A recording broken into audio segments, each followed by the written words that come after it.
What's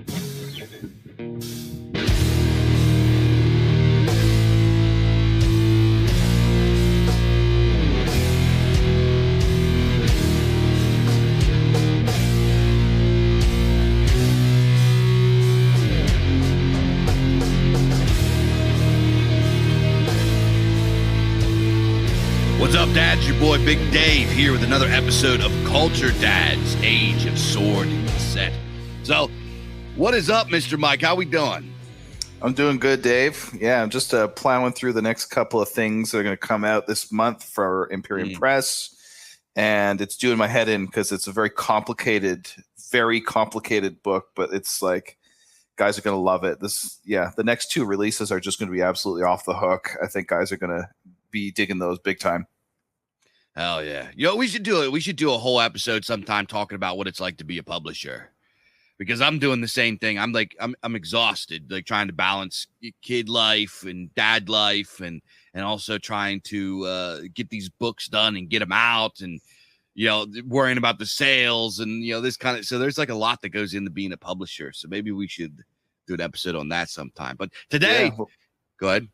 Oh, I was going to say, let's see if people want that. I got a lot to say about it. So if they do, I mean, we could easily go for 2 hours on that. Oh, yeah. I think maybe people would be interested on what goes behind the scenes with us because, they see the books come out, they buy the books, they like the books. And, you know, there's a lot that goes between, you know, conception of a book into making the book, into releasing the book, and then like selling it. And from point A to the finish line is a big, long process. What did I say the one time? I was like, it's like having being like all constipated and having this big, horrible, awful shit. And you're all sweaty and everything. And then when it finally comes out, it's like this euphoric release. Yeah, for sure, man. It's funny because, you know, guys that have no idea how much goes into it. Like I've seen a lot of people start up a new publishing business, put out 2 books, and then just give up the ghost because it's like they just figure out like what the fuck is involved. Yeah. I had a little bit of experience doing books before, so I kind of knew what was going into it before. And I'm also an obsessive psychopath that gets obsessed with my work. So we're on Bizarre Guys. We're coming out with our 10th or 11th, 12th book. I lost count. But you're catching up to us. Holy crap. Yeah, we're getting there. We're getting there. I got a long way to go to catch up to you, bub. But today we're not talking about books. We're talking about being a dad, right? So, Mr. Mike, tell us, you know, just kick it off. All right. So, I mean, as far as I'm concerned, this is probably like the most important topic that we've talked about so far. Really, it's like kind of at the root of everything. I mean, without fatherhood, like you don't have a fucking society. Yeah. So it's like, it's pretty important stuff. It went into when we came up with the name too. We're like, we need to make it cool and need to make it important to be a father again. We need to put importance on fatherhood. So we called it the Kulture Dads. You know what I mean? Cause like, I hate the stereotype of dad when something is dad, that it is corny. Right. Yeah. Dad joke. Even though I love dad jokes and all that kind of stuff, maybe because I am a dad, but dad jokes, dad music, dad rock, or like that. And when you put dad in, it makes it corny. And I really hate that. And I think that being a dad is cool. And it's like when I talk to somebody else, when I meet somebody, when I find out that they're a dad, I'm like, hey, what's up, dude? Especially nowadays. You know, it's like a kind of weird brotherhood going on with that, you know? Yeah. Like you've been through the fucking ringer. Yeah, it's like, you know how people that drive Jeeps wave to each other just because they drive Jeeps? It's like the secret dad handshake that we all know. Yeah. Yeah. And it's it's a big important rite of passage that gets forced upon you in an age where there's no rites of passage. We're gonna talk about all of that, but but what you were saying there about like with dads like being corny or sort of like uncool or whatever, or just like kind of retarded, that's a new thing. That's a cultural phenomenon that's come up around in the last 2 to 3 generations, like more the last 2 really. Like I really noticed it a lot with Homer Simpson. Was kind of like the first thing that I like jumped out at me with that, which is gay. Obviously it's something important, and fathers forever from the very beginning of time have been sort of the archetype of like genuine authority. And you know, it's the word father is a very old word, actually. It's one of the oldest words in the English language, one of the oldest words in like any language that we know of. We can trace it all the way back to the Proto-Indo-Europeans. And it's cognate to Latin pater, and I believe in Sanskrit it's pitter. But the root like stem of the word pater or paternal or father is pa, which is a Proto-Indo-European root that gives us other words like pastor as well. So you get the idea of a very authoritative figure. And the meaning of this root is to protect. The pater is the pater, the protector, right? He's the one that, at its most fundamental, this is what it is to be a father, to be a shepherd, to be a guardian, to be a warrior, and to be a protector. So there's this. I always remember this story. This is like, this is one for the ages, boys. There's this kid. His name was Bridger Walker. Look up that name, Bridger Walker. This young boy who saved his sister. He jumped in front of his sister to protect her from a dog attack. And if you see the pictures of him, this was a couple of years ago. I don't know what he looks like now, but he's fucked up, man. Yeah, like his face is ripped open, right? Like he really got fucked up. This dog attack and he was like, I don't know how old he was, but he looks like he's about 8 years old, and she looked like she would have been about 4 or 5, something like that. You know that this attack would have killed her. She would have just been a rag doll. She would have been finished, right? And when he was asked after the fact why he did it, he said something that is the epitome of what it means to be a father. He said, if someone was going to die, I thought it should be me. Hell yeah. That, for me, sums up what it is to be a father.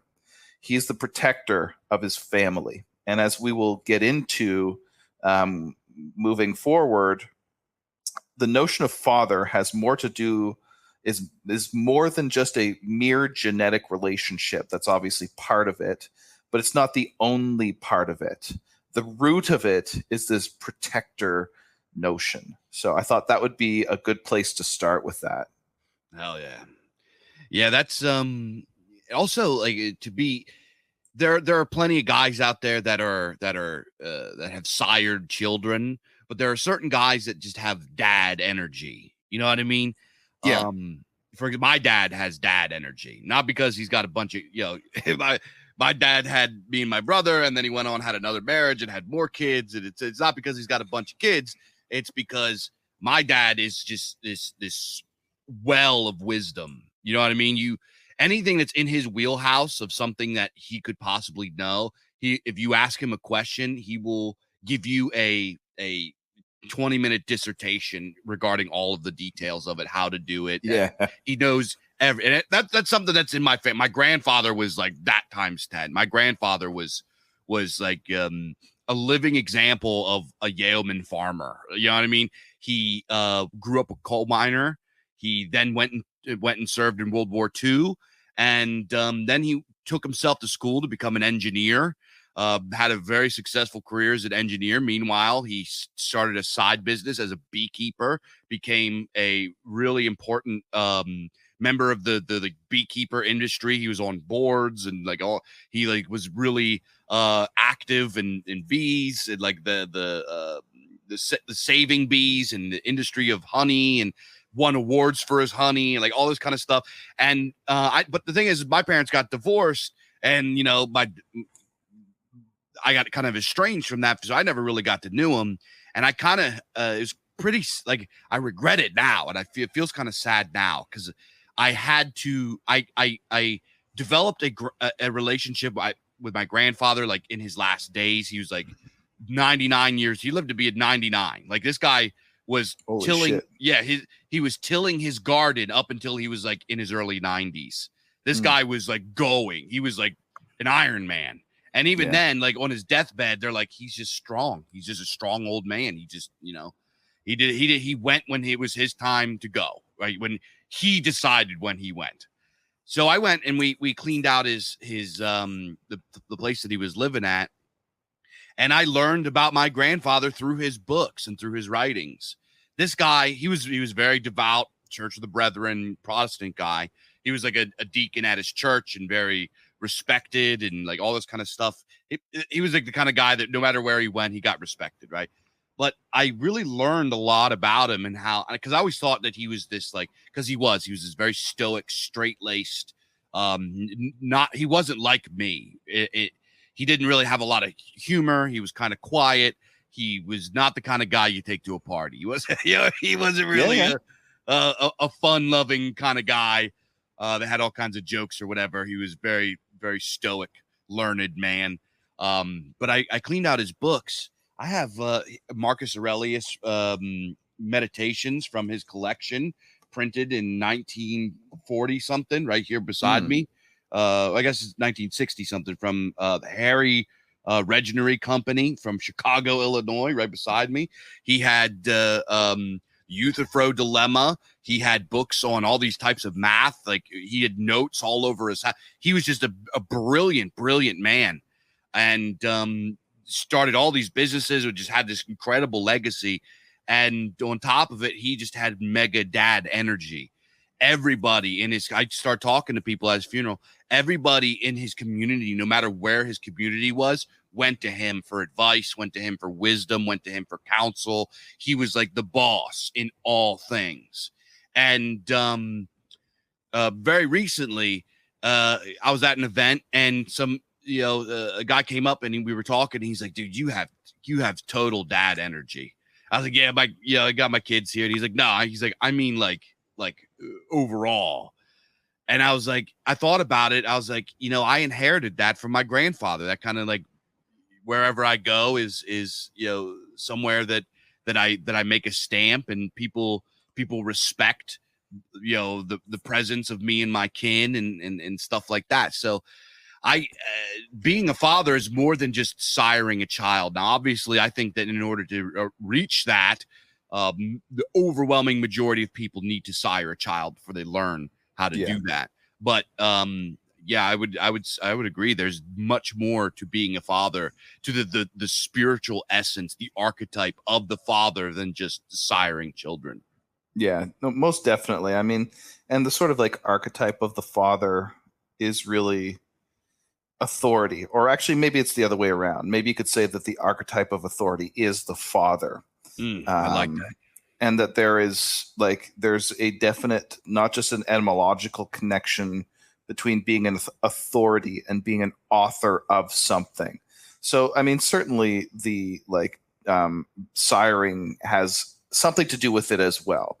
There is a difference though. And the difference is actually, again, quite old. It goes back a long way. So there are basically two words that are in the Indo-European lexicon. There's pater, which means the protector, and there's genitor, which means sire, right? So we get the word genetic from that, or gens, and that means clan and everything. But there is a bit of a distinction between fatherhood and physical parentage going back. So in some cultures, such as the Melanesian culture, paternity is something strictly genetic. It's an individual relationship. So there's no distinction between those two things. For these people, the idea of our father, like the Christian Pater Noster or the Proto-Indo-European Deus Pater, is unknown. A universal father for these people is like something inconceivable. So the idea of the Pater Patriae, the father of his country, would make no sense to them. But not so in the Indo-European. So in some Indo-European languages, there are actually two words for father. There's pater and ata. Pater is a classificatory term. It means like essentially kinship as reckoned through the clan. So basically the Pater is the clan chieftain, right? He's the authority. And Ata is the foster father, so the one who brings up the child. So there's a little bit of a distinction there. And actually we get the Germanic term edel, which means noble, from Ata. It's kind of interesting, the distribution of these languages that have these two words, but definitely the idea of a father has a wider sense than a genetic sort of relationship. In legal language, for the ancient Romans, for example, the term paterfamilias could be given to a man who had no children and wasn't even married. The slave referred to his master as father or pater. The idea of a father contains within it the notion of power and majesty. And for these people, for the Indo-Europeans, as most of the listeners are probably familiar by now, it attaches to the idea of a shared worship, that is a shared domestic cult, a shared cult of the ancestors, reaching back through fathers all the way back to the gods. For these people, father or pater is above all a religious term. So for our ancestors, paternity was something near to godhood. And, even though today it's debased and, I don't want to keep like hacking on The Simpsons, but Homer Simpson is really kind of an archetype of how far it's fallen, because he's a doofus and he's kind of like, his family is kind of like always getting him out of jams and so on and so forth. So this is kind of what it's come to, but it certainly wasn't that way in the very beginning. In fact, through most of our history as a people or as peoples, it was quite the opposite, that the father was something reverent, something to be worshipped, to be honest. And that, of course, changed as our theology changed, but still sort of there's the mark of that theological substrate is still kind of there. The father is still something that commands respect even today. So yeah, I just wanted to give a little bit of background on that so that we could get the deep history of it. I think that's important because, these things kind of never really, they do change and sometimes they get degraded, but in the end, the essence of it never really changes. Yeah. And I'll tell you what, I think that some of that is still in. It's obviously not taught. It's obviously not part of our culture anymore. You mentioned, the Homer Simpson thing.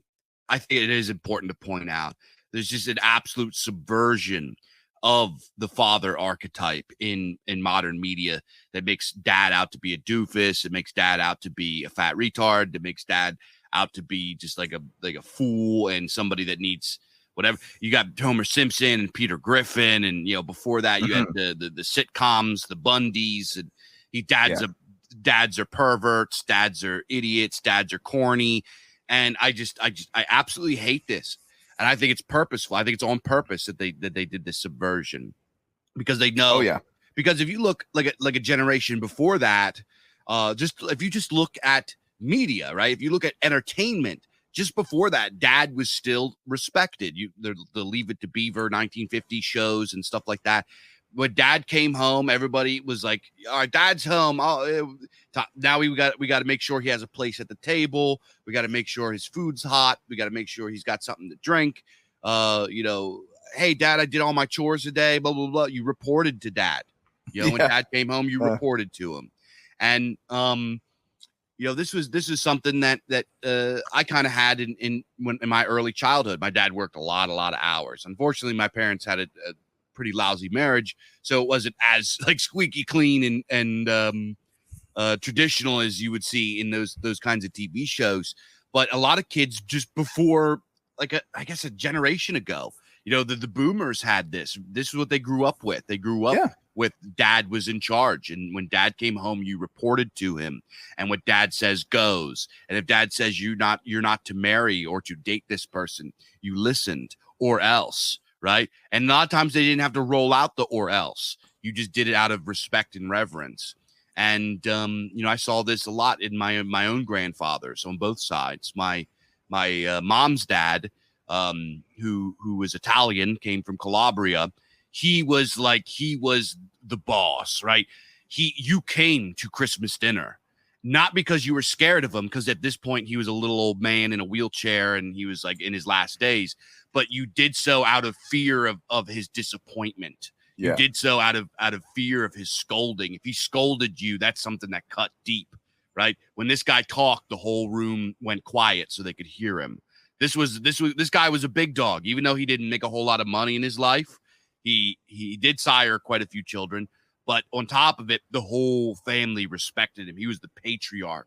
And you would have thought his funeral was like for like a prince or a pope or something, you know what I mean? Because it was like there were so many people there, right? So it's like I think it's important to point out that this idea of corny, doofy, idiot dad is a modern subversion from Hollywood, and it needs to be just like completely destroyed.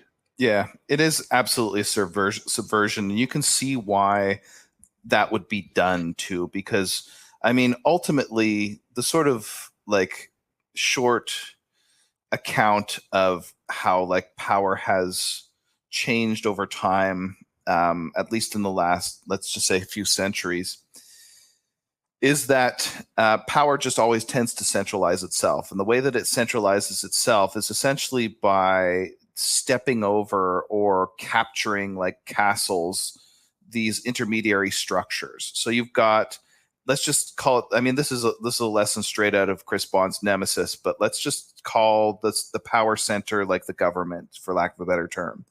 So that you've got the government or the like official power, and official power basically it has deputies that it uses to kind of rule. So it's got the church, it's got like prominent, like, you know, aristocratic people or families. Even today, we still have, you know, prominent people kind of running the media and all that. Or it's got like unions, or it's got all these what are called intermediary structures, right? But that kind of sucks for power, because power wants to rule directly. It doesn't want to have to actually deal with these fucking people. It just wants to be able to like actually rule unintermediated. So what it does is that over time, it just basically subverts and destroys these intermediary structures. That's why the church has been destroyed. That's why the unions have been destroyed. That's why it's captured, you know, capital and everything like that. And the ultimate, sort of like at the end of the day, the final boss, the ultimate intermediary structure that like stops the, like, you know, mechanurge or the deep state or what have you from ruling over all of us, like just unintermediated. The ultimate final boss is the family, and the family is itself headed by the father. So really the father is the final boss. And that's why the father has been subverted, is because this is basically the last intermediary structure that stands in the way of power effectively like governing unintermediated. So you can understand why this had to be done. But the thing is, it will never be completed, right? Like this final boss will never be defeated, because fathers are just a brute fact of reality. And this absolutely irks the deep state so badly, which is why you see all the hysterical shit over toxic masculinity and patriarchy and all this nonsense. It's because it's effectively a power struggle that cannot be won. And finally, families and the family father will emerge triumphant. Unfortunately, it will probably be at a substantial societal cost, but that will happen. So, yeah, and I mean, this is kind of goes into the basic paradox of modern parenting, I think, where every worthwhile society has basically been a shame society. Do you know what I mean by that, Dave? This may not be a term that people are familiar with. Yeah, shame society versus guilt society. But go ahead. Yeah, so I mean, a shame society is the kind of society where the locus of moral authority is external. So you don't decide what your value is. Other people decide what your value is. The shame society or the guilt society is the opposite. You're basically, I mean, ultimately most shame societies, it's God that's the judge, but in practical terms, it's you that's the judge of whether God judges you, right? So every worthwhile society basically has been a shame society where you get this external locus of morality. But the thing is, society today is paused. Like, we don't even need to describe why and how. And appealing to the customary morality of today will turn you into a fucking faggot. So the pragmatic solution here, when I'm sort of getting at talking about this like power devolution and like the struggle between the father and the state, the pragmatic solution there is to devolve the bounds of society and essentially make the boundaries of society smaller. That is to say, the locus of morality, external locus of morality, the people who you should care about shaming you, the important people are your family, and then outside of the family, your clan, and then your community, up to whatever point kind of makes sense to remain illiberal, right? And usually it's not that far. I mean, it depends where you live. If you live in like, Manhattan, probably it's not going to be too far. But if you live in like, I don't know, rural, like, North Dakota or something like that, well, maybe you can sort of extend the bounds a little further, right? Because they'll still be healthy. This way, by devolving the bounds of society, the authority to these like lower levels, to a narrower sort of like, this is what I consider society, and the rest of you can go get fucked. This way, you don't collapse into a guilt culture where you are the high priest, and basically you're the judge of yourself, and what we're taught, by polite society, but also you don't get contaminated by like liberalism or anything like that. So what constitutes society has to be localized, and all the rest basically has to become the other. It has to become outside your little society, which is the family. And if it makes sense and it's healthy, the clan, the extended family, and perhaps up to the community. And if you're really lucky and you live in a nice state or whatever, you can extend it that far. Certainly it can't be extended much further than that in most cases. But yeah, so basically the father is sort of the core of that. He's the authority that sort of bounds this little society that is the family. And I think it's people talk about how, narrowing the bounds and like, what kind of a nationalist are you when you'll just care about your family or whatever. But like the plain fact is that this is the situation we are at right now. We are in a situation where we kind of have to draw these narrower boundaries, and the father is sort of the archetype of the king within that society. Reading, there's kind of two books that really painted. Now I had a conception of this beforehand, being a heathen and reading heathen sources, but what really tied together the idea of nationalism and what is required for nationalism to not just like kind of like storm in and what really painted nationalism for me were two books. One was Kulture of the Teutons by Wilhelm Grönbeck, and the second one was your guys' book, The Ancient City. I read these two books, and this like nationalism came to life for me in my mind as a conception, right? Nationalism requires the father, right? It requires this kind of these different echelons of power, and it all starts with the father, the house father, the paterfamilias. Without this, nationalism can never it might work, it might come in, it might, like, you could have like this populist dictator that comes in and enforces it, but it's not going to have immortality, right? It's not going to have foreverness that they had in ancient Rome or in Germanic society, or pretty much every ancient society that was great, or every great society period, right? We see this in the dictators of World War II. They came in, they smashed, and they forced nationalism, but it, some of them got blown up and some of them got subverted, et cetera, et cetera. But why did they get subverted? Because they didn't have the fraternal structure of dads going the whole way up, right? So it's like the way that I see it now is there's a lot of guys that think that and in the book Populist Delusion, he very much makes a case for top down, but I would actually say that in order for immortal nationalism to really take hold, you need a feed going both ways. You need the top working in your interests, and you also need a healthy bottom. And by a healthy bottom, I mean a foundation of dads, right? If you don't have dads, your society has no foundation and it will topple.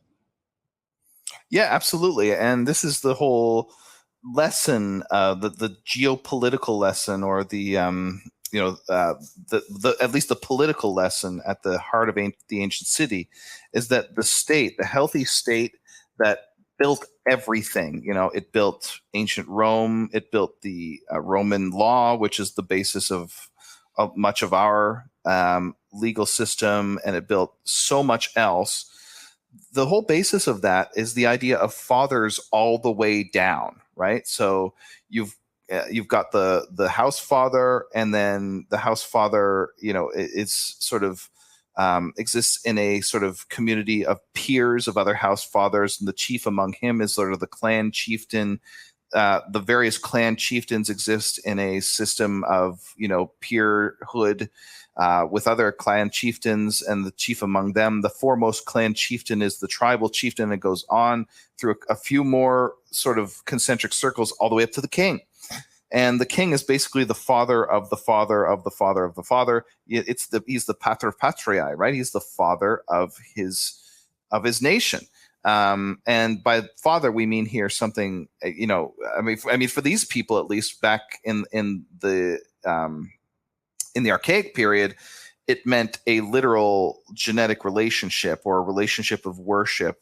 So where the king was basically the eldest son of the eldest son of the eldest son, that held the worship. But of course, also on a symbolic level, it meant the protector. So the king was the commander in chief, the main protector of his people. And this is certainly, I mean, this is just the archetype of the way that a society must work, which is why I think it's interesting that I've been sort of having a back and forth with Greg Johnson on the notion of sovereignty. At least this is where it's sort of come to. It started out as a sort of debate over, populism versus nationalism. And it's kind of come to the question of, popular sovereignty versus the alternative basically is absolutist sovereignty. And I'm more on the absolutist side, because effectively this is the way that a family works in a wider sense, right? Like the idea of a father that is essentially, I mean, he rules his family in the interest of the family, but that's not what makes him sovereign. What makes him sovereign isn't like the interests. What makes him sovereign is that he just occupies that office, and it's the office itself that makes him legitimate, right? So it's an important point, because basically the alternative here, to skip over a bunch of political theory to sort of, give you the TLDR, is that the alternative to this kind of the father is the head of the household, or the king is the head of the nation, is the alternative to that is basically anarcho-tyranny. The principle at the heart of popular sovereignty is a form of anarchism. So this, this is why it's so important to understand something like fatherhood, or the institution of the family. To really understand it at its core is to understand the nation, because of course we as ethno-nationalists understand that the nation is an extended family, right? So it's certainly quantity is its own quality. That is, as things scale up from the family, they do become qualitatively different, but ultimately the principle doesn't change. The principle is still the same: headship, absolute headship of the family. And it's the same with absolute headship of the country as well. Now, I mean, this gets into problems like, what do you do when you have a tyrannical king? What do you do when your dad is an asshole? And so on and so forth. I think that there certainly are answers to these questions, but we sort of need to understand it in broad strokes. This is going really far afield from from the actual like nuts and bolts of like what it means to be a dad. I think guys are probably like thought they were going to get like some parenting tips and shit like that. But we'll get into that. We will definitely get there. But I think it's important to understand this in the broadest sense as well. Yeah, absolutely. And we were talking about this kind of like the having an office or a position that you have reverence for is something that has gone out the window. And it's something that happened with the boomer generation. And I know everybody dunks on the boomers. And sometimes I think that it's kind of unfair to dunk on them because, you know, there are base boomers out there and everything. But something happened to them, you know, where they really internalized liberalism so bad that they relinquished any sort of remnants of reverence for anything, right? For example, this is something that annoys me. I actually get annoyed by this, and this is something that boomers do exclusively. You hold a door for an older guy, you do something he asks you, whatever, and you say yes sir, and he says, I'm not a sir, I work for a living. I hate that. And that is something that they have internalized.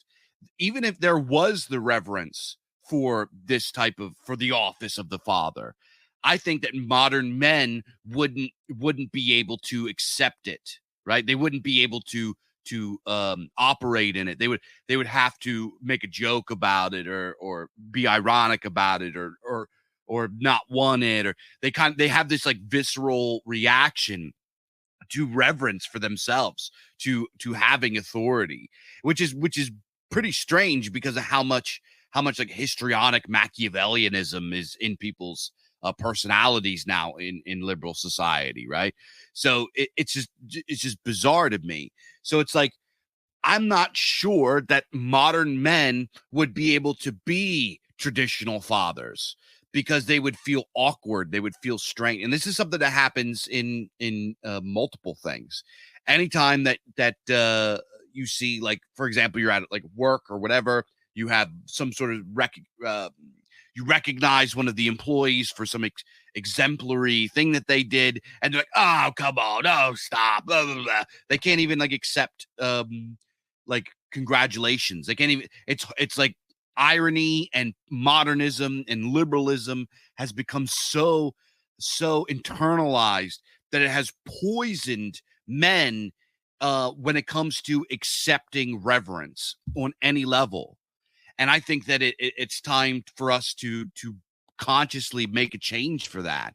You know, when somebody says to me, yes sir, or they have some sort of reverence, and this is something I struggle with too, right? Somebody, especially when I go to events and somebody comes up and shakes my hand or what, because I don't look in the mirror and see some like, you know, e-celeb or see some popular guy or some important guy or whatever. I look in the mirror and I just see Dave, right? So it's tough for me to when somebody comes up and shakes my hand and they want to come up and talk to me just because they like my work or they like my stuff. It's hard for me to accept that, but I'm working on trying to turn that around.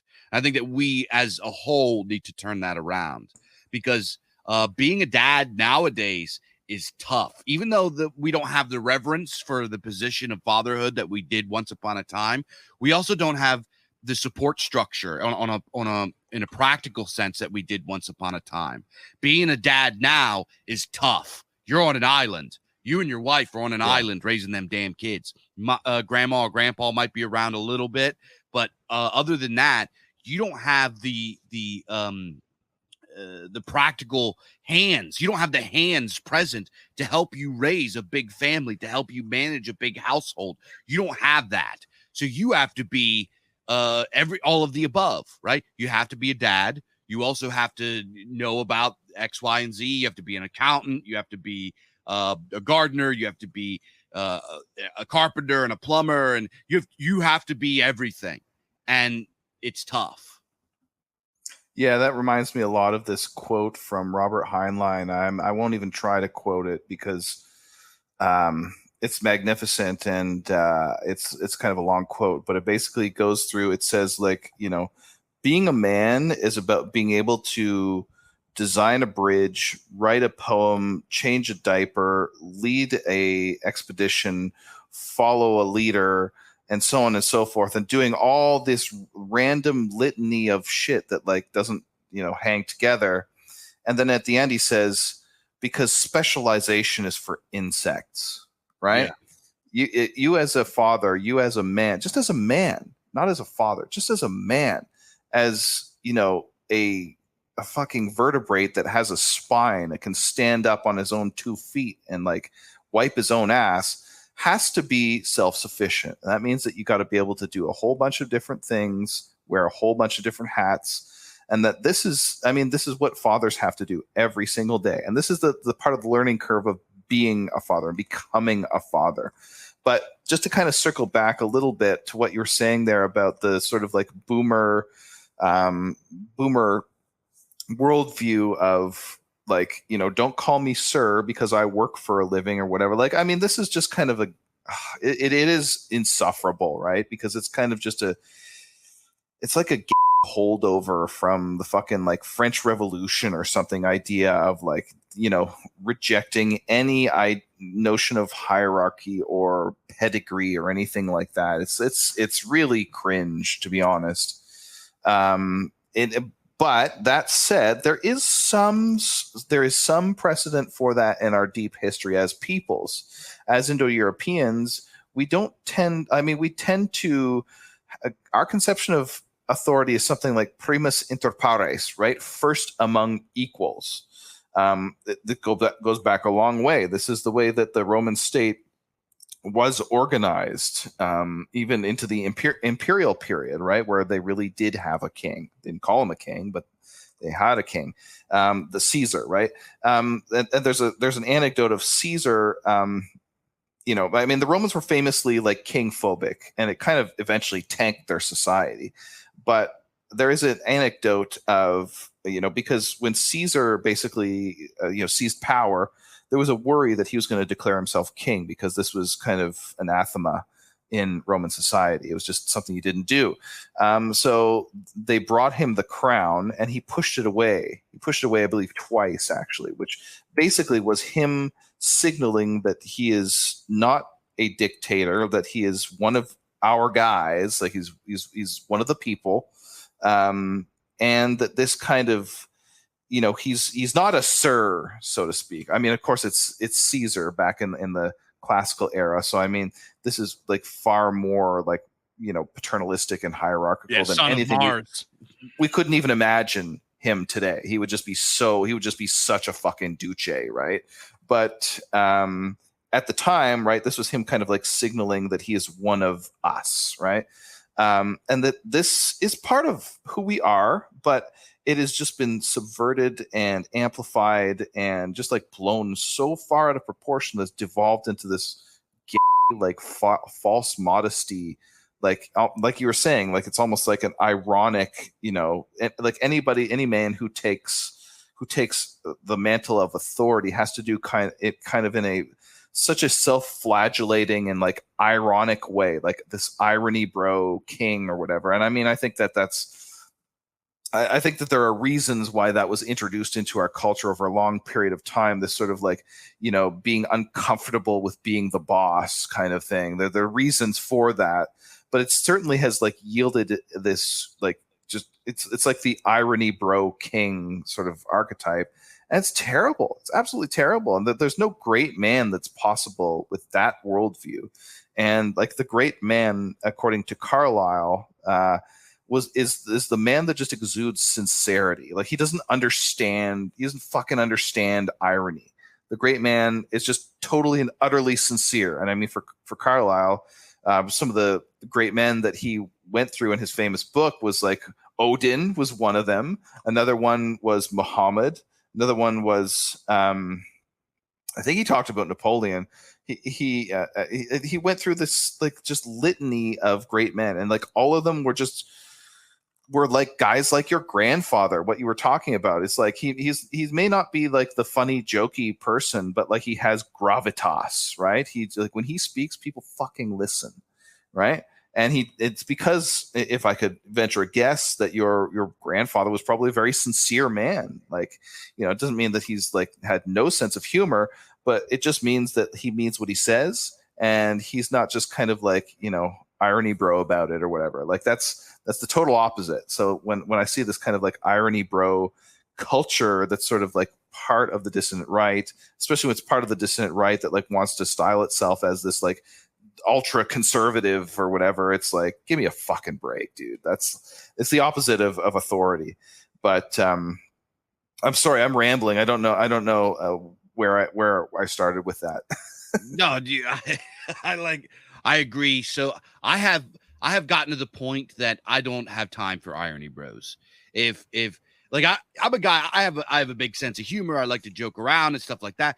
But if everything out of your mouth is sarcastic or just overly critical for the sake of being critical, and you can't be serious, and I don't know if you're being sincere or not. If you are one of those like spurgy people in the comment section that just like everything out of your mouth is insincere and inauthentic and ironic, I don't even want to talk to you because you're not a man to me. I'll be honest with you. I've grown so tired of that. Nothing. There's that exudes weakness. Irony is weak. You know what I mean? Talk like a fucking man. You don't got to be a big boss or some kind of, you don't got to be, head honcho, big dog, HNIC. You don't got to be that. But talk to me like a man talks. You know what I mean? Say what you mean and mean what you say. This irony culture, I fucking hate it. There's a time and a place for jokes and memes, et cetera, et cetera. But when we talk among each other, when it's this constant, ironic bickering and stuff like that, I just don't have time for it. It's time that we as whatever the fuck we are, grow up from that. Yeah, I mean, like fathers know, like, dads like to joke around. Obviously, the dad is kind of archetypally a kind of a joker in some ways, but he knows when to get serious, right? And that's kind of like what makes him, in part, that's what makes him a dad, is that when he puts the jokes away and when he gets serious, like, you fucking listen, right? When the belt comes off, it's time to listen. Yeah. But I'll tell you what, I actually had a pretty surprising experience pretty recently. I went to the gym, and after the gym, I've been trying to cut. Speaking of dad, I've been trying to get rid of my dad bod, so I've been trying to do some cuts. So I was in the sauna, and I'm chilling out, and there's like this whole like gaggle of Zoomers like strolls in, right? So I'm like sitting there, and it's me and like 8 Zoomers, and they're all sitting around talking or whatever.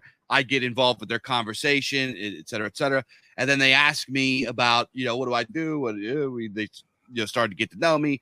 And I told them that I had kids. And they're like, yeah, we got, like, they're like, yeah, dad's here.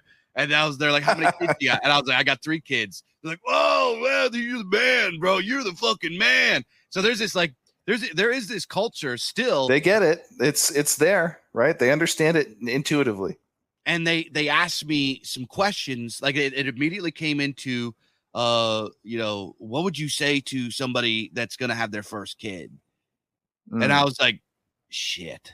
What do I say? So we had this big conversation. I just rattled a bunch of stuff off of my skull, and we got into that. But Mike, if somebody like asked you that, what does it mean? What would you say to somebody that's going to have their first kid? What would you say to them? Well, I got a lot to say about this, I guess, because for me, like, I wanted to be a dad for a long time. So when I became a dad, I was ready for it. Right. I guess like I say, I got lots that I could say about this, but I would say the core thing is to be a good dad, you got to be a good man first. Right. Like, and that sounds like almost trivial, like, whatever. But that's the thing though, is that like you gotta work on the fucking basics first. Like if you don't have the basics, like if you're unreliable, if you're insincere, if you're unemployed, or like all this, like the fucking basics. If you don't have that down, you're just not gonna be a good father. Like, I can't stress that enough, that like, to be a good dad, you have to be a good man first. And like, that's not the like one weird tip that guys are looking for, but it's kind of like, it's like telling someone like, oh, so how, like, tell me, nutritionist, how do I lose weight? Well, you eat less and you exercise more. And there's nothing fucking more to it than that, right? So anyway, that's sort of like the overall take. And I mean, like, it's actually a nice kind of like story where I believe it was when I was moving to Australia. So it's about 10 years ago now, almost on the dot. My parents gave me this package of stuff to take with me. It's like, photos of me as a child and just mementos and things like that.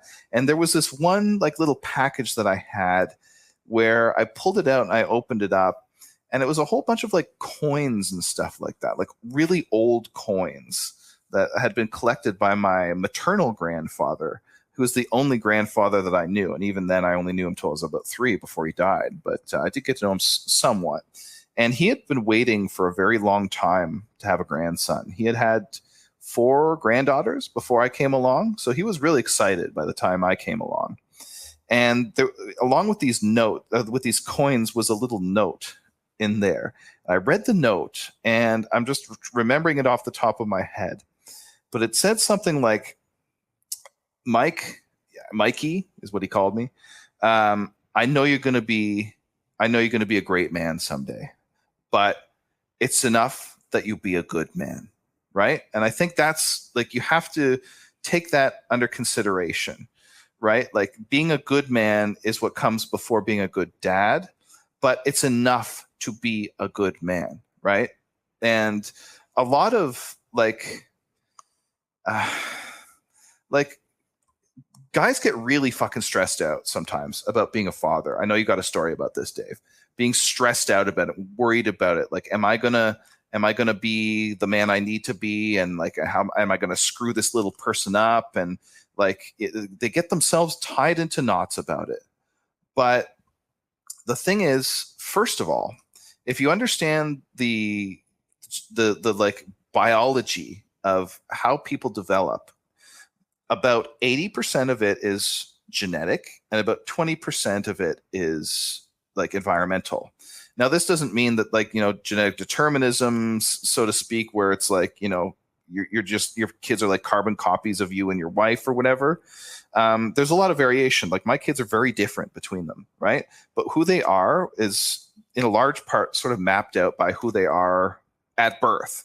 And so this is just to say that you should, like, obviously you want to do the best you can, and you want to try hard, and you want to do right by your kids. But the fact is that there is only so much you can do to change someone. So, and here's the punchline. So chill the fuck out. Don't let yourself get worked up and tied into knots, and like, as though everything hangs on every little decision that you make, because then you are going to be a shitty father. Then you're just going to be stressed. You're going to be angry at your family. It might even affect your relationship with the kid's mom and everything. And that's going to be bad, right? So you just need to chill out. That doesn't mean that you need to be a fucking doormat. You don't need to be like supine and like let your children walk all over you, let your wife walk all over you. No, but it's just to say that it's enough to be a good man, and that there's only so much you can do. So, you could easily screw things up by trying to do way too much.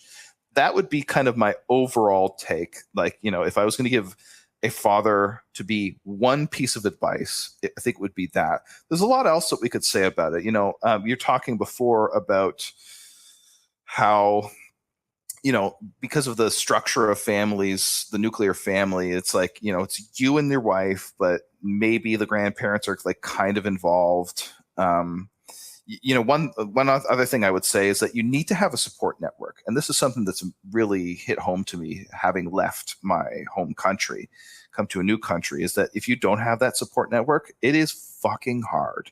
So if you don't have a support network before you become a father, you really need to build one. That is super important. Another thing I would say, I mean, I could go on and on about this, is that happiness is not everything. So a lot of, like, you know, what's the goal in raising a child? What do you want the child to be when they grow up? Do you want them to be successful? Do you want them to be happy? Do you want them to be what do you want? Like, a lot of people, like, their default answer is, well, I just want the kid to be happy, right? I want the kid to grow up and be a happy person, and that would be my mark of success, right? And it's like, for me anyway, I mean, and, you know, people have different views on this and different values. For me, happiness is not a good goal, right? Because a pig rolling in shit is happy, a dog licking his balls is happy, but that's not what a man should be. That's like, a man isn't just merely happy, like, you know, to jerk off all day and to just kind of like let his life pass by him. A man, or a successful, like a good woman or a good man, has to aim at flourishing. So reaching your potential, whatever that potential might be, that I think is the goal, right? So I think part of being a good father is to know who your kid is, because kids are different, and to help them reach their potential, to give them something that no one can take away from them, who they are inherently, you know, whatever that may be. If it's like, you know, you could cultivate, like, you know, say like your son is just like really into like drawing and stuff like that. Cultivate that. If your daughter is like really into gymnastics or something, like cultivate a love of physical fitness or whatever. But like, flourishing is definitely more important than happiness, I would say. In fact, happiness depends on flourishing, on achieving your potential, on reaching your potential. That's how people become happy. They're not happy just by getting shit, right? And I guess the last thing I'll say before I pass it back to you, Dave, because I want to hear your take on, like, what would you you know, offer as advice to fathers. I would say the other important thing I would say is that you need to parent this child and not just have a generic approach to parenting. All good fatherhood, all good parenting is bespoke parenting, right? There's different approaches for different children. Like I say, my kids are very different. My brother and I, very, very different. I mean, like, people, like, you know, always said growing up, it's like, you guys look the same, you guys act the same, but, you know, to me and to my dad, like, he even said one time, he's like, you know, you boys, same mom and same dad, very different guys, right? And you need to parent each child differently. You need to treat them differently, because, like, you know, maybe one of them is really bold and adventurous, but like is a risk taker, and you need to kind of like help them curtail that or whatever. Maybe the other one's sensitive and emotional, and you need to help them, you know, stand up strong and everything. All parenting should be like, kind of, it needs to be custom to the child themselves, because if you try and fit them into, like, you know, one kind of like one size fits all parenting, you're just going to fuck it up, basically. So anyway, that I sort of rattled off a bunch there, but Dave, why don't you give me some advice too? Well, I would. So what I always say is, if you have this philosophy of wait until you're ready, you're never going to be ready. You know, this, I know quite a few aging couples that are like, oh, we gotta wait till we're financially ready. You're never going to be financially ready. You're never going to be mentally ready. You're never going to be ready. Right. And, this clicked for me. My first kid, we were about to have our first kid, and my wife was pregnant. I got canned from my job because there was a bunch of sniveling boomers at my job that got in my boss's ear and got me. I didn't get fired, but I was like, you know, getting ready to take a permanent position. It was a union job, so I was getting ready to get this permanent position in the union. It was going to be a cakewalk. I was going to get a bunch of money, et cetera, et cetera. There were a bunch of boomers there that didn't like me for whatever reason, and were sneaking around and getting in the boss's ear and telling him a bunch of stuff that wasn't true, which later he came back and he apologized and like offered to give me a job. I told him to go fuck himself. But I lost my job and I was like panic mode. I lost my job. We didn't have any money. Like it was it was not a good spot. Right. And I'm sitting there and my wife had this, we had this like excellent baby doctor. He was I think he was Indian. He was an Indian guy. And I remember like I'm sitting there alone with him. My wife went off and I was like, Doc, I'm not ready. Like, what is, I was like freaking out or whatever. And he rolls his chair up to me. He looks at me. And this is something that I really admire about like Eastern worldviews is there's not a lot of fluff or talky talk. It's very simple to the point.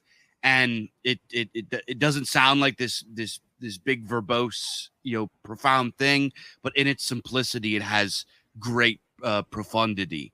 And he says to me, now you are not ready, but when the baby comes, you will get ready. And that's what he said to me. And I was like, at first I was like, fuck you. That doesn't mean shit. Well, months went by, the baby came, I hustled and I did my thing. I got a new job. We made enough money. We made it work.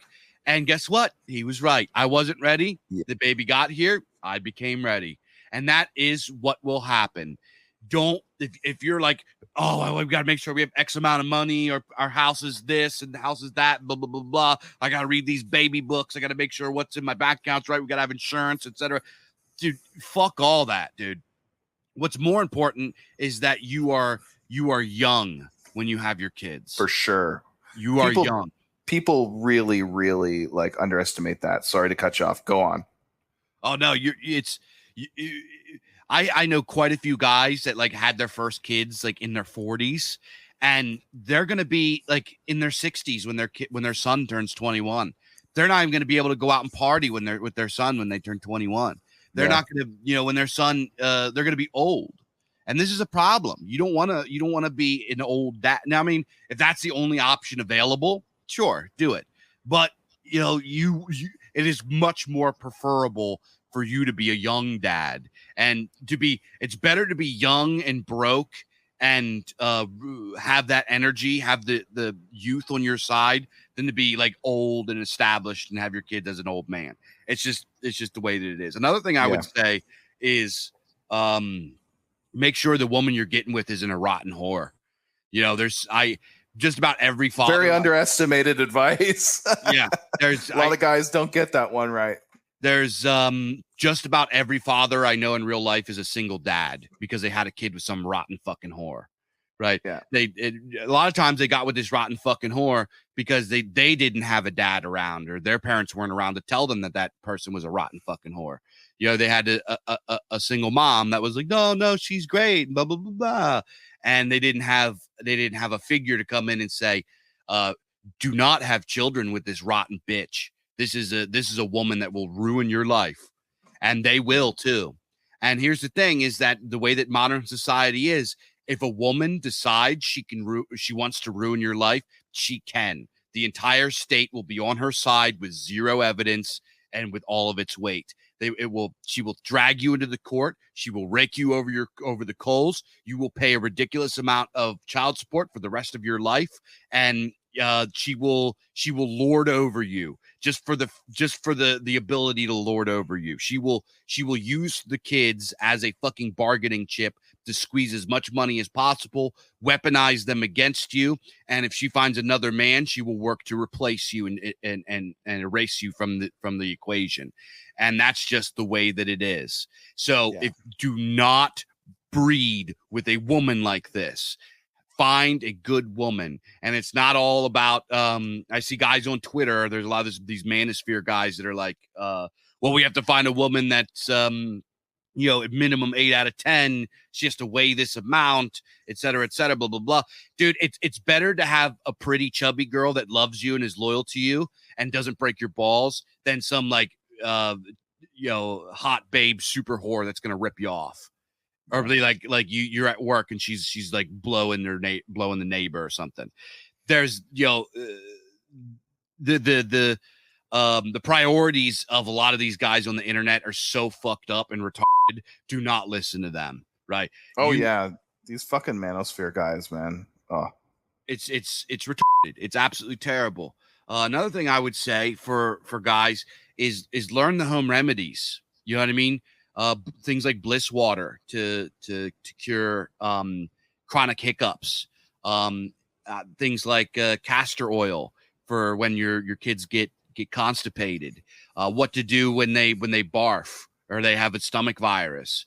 And also, here's another thing: get ready to be tired for the next like 10 years. Oh, fuck yeah. You are not. Oh, yeah. You're not going to get a normal night's sleep probably until you're 45. Yeah, normal sleep is over for a while. Yeah. Oh, definitely. I mean, I'm going through that right now. I know you are too, because, you know, you've got like at least one of your kids is quite young now. We're all dealing with it, man. Like, and especially like running this fucking business too. Like, holy fuck. Like, I'm just chronically underslept, like to a degree that is ridiculous. And actually that leads me to something else. It's advice that I guess I don't take, but like, it's still good advice, is that your child's welfare depends on your welfare. So you need to take care of yourself. It's not all, ultimately it is all about them, you know, as I was sort of saying before, like the father needs, like the interest of the child do determine the, like, you know, what the father does, right? Like, this is obviously what you're there for. But your interests, the child's interests are ultimately, you know, not served by your interests being completely thrown by the wayside. You have to be healthy. You have to be there. You have to be, you know, functional. You have to be able to just be a dad, right? And you can't be a dad if you're just chronically, you know, if you're a fucking alcoholic, or if you're like, you know, desperately unhealthy, or if you're like chronically underslept all the time. It's hard. You need to take care of yourself. Another thing that I want to sort of riff on is from what you're saying. I think a lot of some of the advice that you're giving there, I think, can be classed under the heading of, don't let the perfect be the enemy of the good, right? That old little chestnut. Like, there's never going to be a perfect time. There's never going to be like a 10 out of 10 that you can get with. That's like, you know, I mean, there are things like you can't compromise on. Obviously, like, you know, the kid's mom needs to love you, needs to be honest, needs to be like, you know, mentally sound and everything. Just a good person, right? But like, if you're looking for perfection, you're never going to find it, right? And I think another sort of, you know, thing that kind of goes along with this perfect being the enemy of the good thing is that you don't, like, you shouldn't aim to be a great father some of the time. You should be aimed to be a good father all of the time. Being a good father is like being a good anything else. It's like, it's all about consistency. Like, when I was a music producer, it was kind of the same thing. Anyone that's like a halfway competent musician can make a record sound great if you tweak it forever in your basement for 10 fucking years. Like, you can make it sound great, but can you make great records, or can you make good records, like records that sound good day after day, week after week, year after year? That is the mark of a great producer. And it's the same thing with fatherhood. Anybody could be a good role model for one day. Anybody can teach a valuable lesson to a kid one time. But can you be a good role model day after day? Can you teach one valuable lesson after another, year after year? That's what makes an excellent father. You don't have to be a great man. You just have to be a good man consistently. And I think that's something that guys kind of lose sight of. They kind of expect too much out of themselves, and then they just end up burning out. It's terrible. Yeah. There's all kinds of like bits and pieces of advice that I could give. Got any others? Yeah, I would also put in, not only are you going to be looking out for your kids, you're going to be looking out for your wife too. Women have this bad instinct of putting everybody else before themselves and forgetting about their own, you know, their own happiness, their own health, their own everything, right? So you pretty much have to become the authority in the household. And there's gonna be times you have to tell your wife, stop messing with that.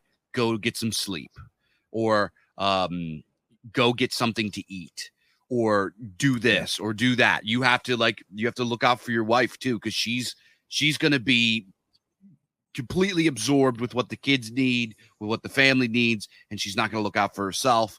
And then, with the way women are, she's going to blame you for it. If she gets unhappy and unhealthy, it's going to be your fault. Because it is your fault. To be honest, it is your fault if you let her get that way. It's your job. So it's like you have to keep the house straight, right? And as Mike said about consistency, right? This goes into things like discipline.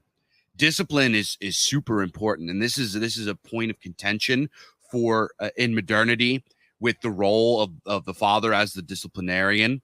Number one, after you have your kids, after you have your marriage, after you're with your wife, you can never let your wife become the boss of the household. That will not work. It will be a disaster. She won't be happy. She will be miserable. You can't, like, what is she gonna, and I know a lot of guys that can't live up to their potential, and their household is a mess because their wife has taken over. They're scared of being taken to child court or whatever, blah blah blah. They've been defeated by their wife in their own household, and this is a problem, because then you end up just like cowering and running off, and then people aren't going to respect you and this and that. You have to have the balls and the spine, because your wife is going to test you, right? She is going to push your buttons. She's going to see what you're made of, and you have to have the balls to say no, or this is what it's going to be. And no matter how much she flails or argues or tries to pick apart the thing, you say, this isn't up for discussion. This is how it's going to be. That's it. You have to have that in you, not to be like mean and cruel and be a dick and like beat her up or anything like that. But you have to have gravitas, that what you say goes. And this is the same thing with the kids. My kids, if they're up to no good, first of all, there's guys, people on the internet that like give parenting advice, like, oh, well, my kids are no, your kids aren't that well behaved. You know why? Because no kids are well behaved. Your house I see people take pictures of their house, and it's like they got kids, and their house is like sparkling perfect and all this kind of stuff. And I'm like, okay, you're either hiring a maid, or you cleaned up that room to take a fucking photo. Once you have kids, and when I say kids, I mean more than two. Like, you don't really have kids when you have a kid, but when your kids outnumber you, that is when you actually have kids, and your house is constantly going to be a wreck. You're going to be constantly on the go. It's going to be you are literally you are in charge of the raptor cage at Jurassic Park. That's just the way that it's going to be. So don't be super upset that your house isn't as clean as it was when when it was just you and your wife. It's not going to be. They're going to smear juice in the carpet. They're going to get peanut butter on the couch. They're going to crush snacks in the backseat of your car. You are constantly going to be cleaning up after them. There's going to be piles of laundry that you can't keep up with. Your house is not going to be as nice. You got to try to keep it as nice as possible, but it's not going to be what you think it is. And those people online that say this stuff are fucking lying, right? So remember that it's going to be chaos, but you're just going to have to power through it with everything, right? Being a disciplinarian is a big part of keeping this in check.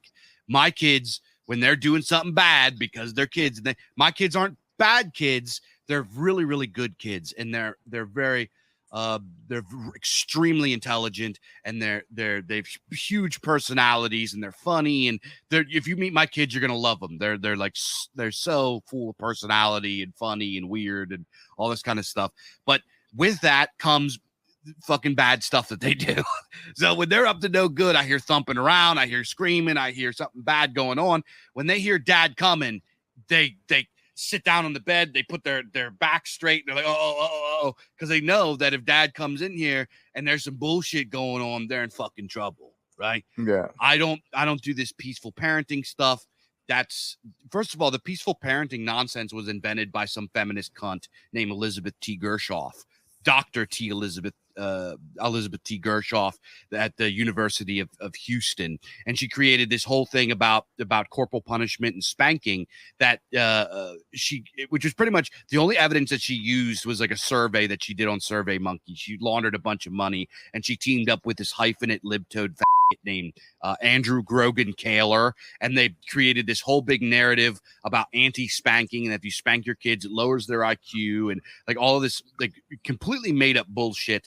And then it got popularized by Stefan Molyneux, who popularized it, because it was Stefan Molyneux. I don't want to hate on him too bad because he was kind of he had his role to play, but as far as this goes, Stefan Molyneux is a big bald and he's got one girl. He's never raised boys, so this like anti-spanking narrative is fucking retarded in my opinion. I think that there are kids out there, and I know parents that have kids that don't need spanked, that are like good. I don't want to say good, but they're obedient, they're docile well-behaved children. They're well behaved. My boys aren't like that. My boys are animals, right? So they need their butts spanked. They do shit just for this. Sometimes they'll do stuff knowing that they're going to get spanked, but they do the bad thing anyways because they know it's going to be cool and fun, and they're just going to take the fucking beating anyways. That's kind of, you can kind of respect that a bit, actually. Dude, the other day, real quick, I'm down in the kitchen and I hear my middle son. He loves cars. He loves Matchbox cars. He just loves cars and trucks and airplanes and shit like this. Typical boy stuff. So he's got a bunch of Matchbox cars that he puts them in these like plastic bins and has a very distinct sound when they root, or like when you hear the Matchbox cars. I hear the Matchbox cars at the top of the steps, and I go and I look. And he's like looking at me. I catch him mid-act. The Matchbox box, the box of cars is teetering over the top step, and he's holding it, and he's looking at me, and he's smiling. I was like, do not drop those fucking Matchbox cars down them steps. He's like looking at me. I was like, dude, if you throw them down the steps, they're gonna explode everywhere. I'm gonna spank your butt, and I'm gonna drag you down here and make you clean them up. And he's like looking at me. I was like, dude, you're gonna get spanked. Do not, come on, dude, please don't fucking do this. He lets him go. They tumble down. I had to jump out of the way. Matchbox cars smash everywhere. Put a hole in the wall. It's just like a big thing. I run up the steps. He runs away. I grab him by his collar. I drag him downstairs. I spank his butt. He screams and hollers. I make him clean it all up. But he knew that was coming. It's just like the Matchbox cars going down the steps was cool enough that he was willing to get in trouble for it. Yeah. So, yeah. Well, that's the thing, though. That's like, you got to follow through on your word, right? Like children will, like, it only takes one fucking time of not keeping your promise of, I'm gonna whoop you with like and they will never fucking believe you again, right? So you got to follow through on that. It's all, like I said, it's all about consistency. You have to do that. You have to be that guy. You have to be willing to be the bad guy, because it's for the greater good of the child in the end, right? Yeah. You really do need to parent different kids differently. Like, you were saying about some kids can, the peaceful parenting thing works.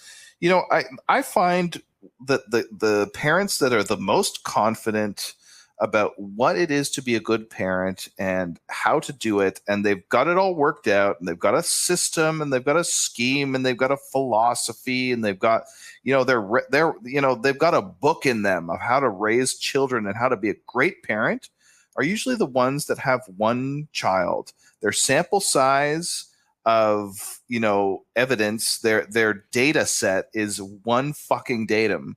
And they've just they've extrapolated and universalized how their one child behaves to be like how every other child behaves. And like for anyone that has more than one kid, you start out with one, and then most of the time it's like, your first kid, you're pretty confident, right? You're like, okay, so we kind of got this licked, and like we know how to raise kids now. And then the second one comes along and is completely different than the first one, and you get humbled pretty fucking quick when that happens, right? but you do need to parent different children differently. Like I cannot underline that enough. And another thing, to say here is that, and it kind of goes along with a lot of the other stuff we've been saying, is that children should obviously have agency. They need to have what's called internal locus of power. They need to believe that I can do it, right? They need to have agency, but they cannot have authority. They can have an internal locus of power, but they can't have an internal locus of value. I am the final judge of myself. And I've read, a number of parenting books, and a lot of times, it's kind of a newfangled thing or whatever, that like you're supposed to, like, instill the confidence of the child whereby, they feel like they can't be, they feel like they're the judge of themselves, and that nobody else's opinion matters. I can't think of a better way to ruin a person's fucking life than to instill that in them, that like only they can judge themselves. That is not a good way to live. And this goes along with what I was saying before about, that has to be balanced against, the customary morality of society that's just completely fucking gay today. They have to care what people think within a pretty constrained circle, basically their family for the most part. But yeah, it's by instilling the notion that they are kind of like the judge of their own behavior, this actually undermines you as a parent. And in fact, it undermines the possibility of authority in the first place. So it's like, if you basically say to the kid, look, like, nobody can judge you, that except me, I mean, that is contradictory. And they're just going to be like, well, what the fuck? Like, well, maybe there isn't authority. Maybe nobody can judge me, including mom and dad. And it's a recipe for creating a fucking miscreant, like of the kind that we like are arguing against on fucking Twitter, like a blue check or something. That's how you create those people, is by telling them that they are the final judge of themselves. Now, that also has to be balanced against what I was saying before about how that doesn't mean that the child should just be a kind of an open book that's like written upon by everyone else around them, but not themselves. You have to give them something that no one can take away from them. You have to give them something that's theirs, or you have to help them cultivate something that's theirs, whatever it is. If, like, say you're saying your middle son really likes cars, I mean, that's something that you can cultivate, that he, maybe he wants to like learn to work on the car. Maybe he wants to learn everything there is to know about cars, and that's his wheelhouse. Nobody can take that away from him. And that's part of what gives him a kind of sense of self-worth, that like, that's something that I have. And this is part of why I think it's so important, I mean, this is not a religious like proselytization or whatever. That's why I think that the notion of having something like the ancestor cult is so important. Or, if you don't want to go that far, just that you have this sort of like veneration and reverence for your ancestors, because no one can take that away from you. If your child has that, if they have this reverence for their own family, for their own history, that is something that no one can ever take from them. And especially if it's, performed in a kind of like cultic sense of, what we were talking about with the ancient city and everything like that, that is something that's theirs forever. And nobody can take that away from them. It's not just that. I mean, any religion really could give them that, like, to some degree. You could certainly get that with Christianity. This is part of its power, is that you get this internal sort of sense of power where you have this direct communion with God, and like that this is just something that no one can take away from you, no matter how much adversity you are undergoing at that moment. That's something that you need to give to your children. If you're just kind of like, yeah, well, you just need to be happy, little Johnny. It's like, well, he's actually going to turn out, probably in the end, it may take, towards the end of his life, or maybe not, he is going to be fucking miserable, because happiness can be taken away from you. Self-worth can't be taken away from you. Achievement can't be taken away from you. There's all these things that are so much further upstream of happiness. So give your child something that is theirs forever, whatever that happens to be. Yeah. Another thing I would say, this is something I do with my kids that I noticed that there's this kind of thing that it's like, no, kids can't do that. The kids can't do. I think you should push your kids to do as much as they can. I get my Hell yeah, for my older sure. son is 8, and I let him cook. Right, I put him at the stove because cooking is something that I do. It's something I know about. It's something that's in my family tradition. And obviously, he cooks very simple things, scrambled eggs, hot dogs, stuff like this. He's 8, but people are like, oh, you let him use the stove? You let him do this? Yeah, but you know why? Because he can. He knows how to do it. He can do it. Now I watch him, right? But there's times that like he gets up before us, and I've had to get. There's actually pretty recently. I go downstairs. He got up before me, and he went down and he like cooked himself breakfast, and he was like using knives to cut things and like all this kind of man. stuff. And I had to tell him, like, look, you can't do this by yourself, dude. You're not allowed to use knives by yourself when dad's not here. You can't turn the stove on when dad's not here, right? But on the inside, I was real proud of him. He made. I mean, he made himself eggs and hot dogs, and he cut up a tomato and put tomato on there and made toast. I was like, dude, there's grown-ups that can't do this. You know what I mean? So it's like there's a lot of them. I push my kids to do as much grown-up shit as possible, so they can be independent. Because one of the things that I learned how to do very early on was take care of myself. You know what I mean? My parents got divorced. I'm not going to get into all that kind of stuff, but I was left to take care of myself, take care of my little brother. And that was a huge boon for me because it made me a dynamic and a resourceful thinker. And I've noticed this in my kids in compared to normie kids, is that my kids, they're homeschooled. They get pushed to do things. There's no just like automatic barriers that you're too young or too small for this. So they are much more resourceful and dynamic thinkers than regular kids. They think of things that are outside the box. They come up with solutions better than regular kids. They're just, and a lot of that's genetic. They're just, because I'm a smart guy. My wife's a smart lady, and we have a lot of talent in our gene pool. So they inherited a lot of that. But I attribute a lot of it to how I raised them. I say there's times that they're like, Dad, I need this, or can I do this? Blah, blah, blah. I'm like, okay, figure it out. You have to figure it out. My son, like we teach him how to read and everything like that. He does his school stuff. My son pretty much is taught himself how to read. You know what I mean? He like took by his own position, taught, and now he's not like reading whole books or anything like that. But he leaves notes around the house with things that are spelled out. A lot of times he spells it wrong.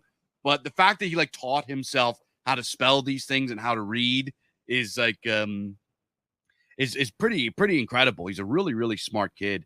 I think because of this resourceful, dynamic way that he thinks, because of we push him to do things, he just takes it upon himself to like learn these advanced things.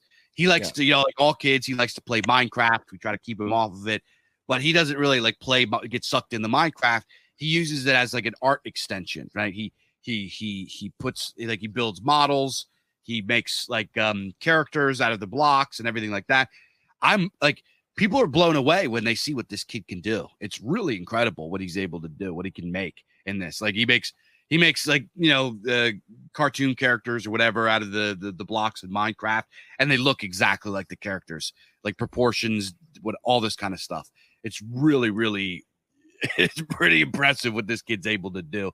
And I attribute that to Dad pushes me to do things on my own and to teach myself things and to take care of myself. You mentioned another thing about self-confidence. I very much respect my son's domains. You know what I mean? They're supposed to keep their room clean. They get in trouble, they mess it up.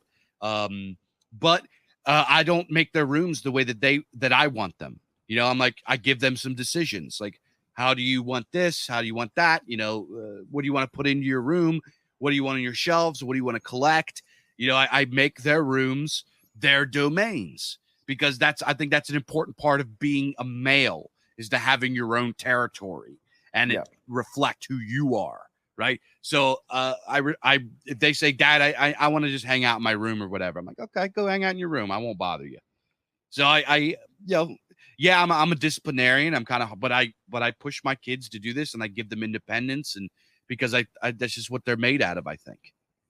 Yeah, no, that's a good point. That's important actually to instill, especially in men, because there's a very ancient principle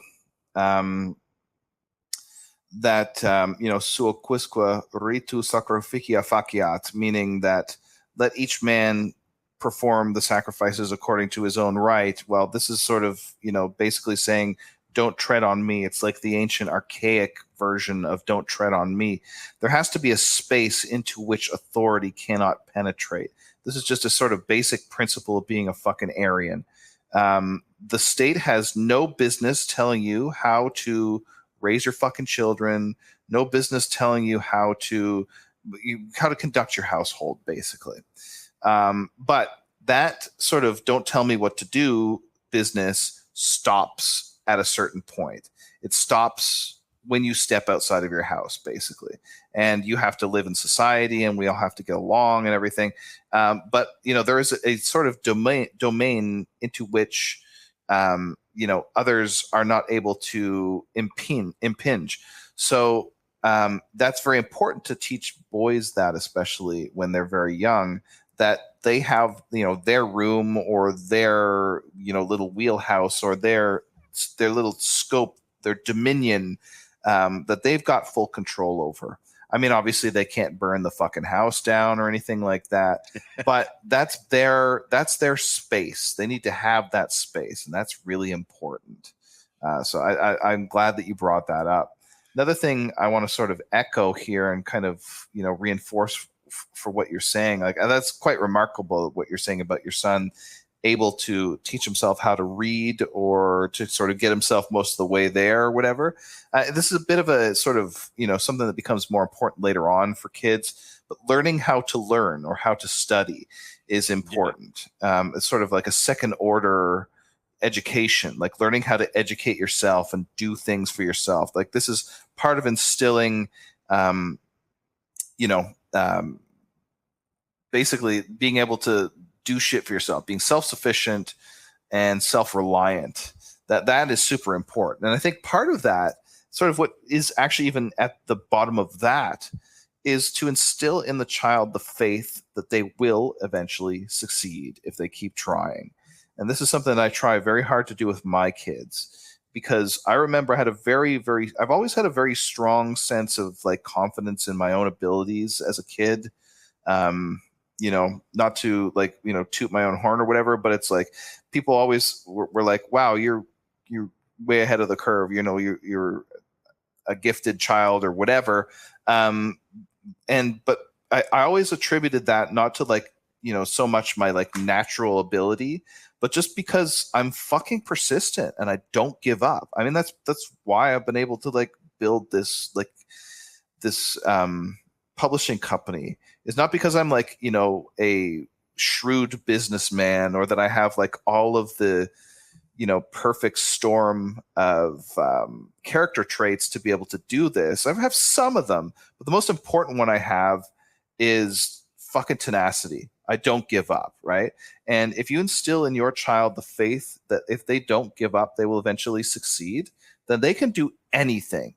When I was a kid, I was always like, when you're a kid, like you just overwhelmed by like a whole world of things that you don't understand and that are way above your head, but I always had a very, very strong sense growing up that even if I don't get it yet, I will get it eventually. I will grow up and, learn and get smarter, and eventually I'll be able to grasp basically anything in principle.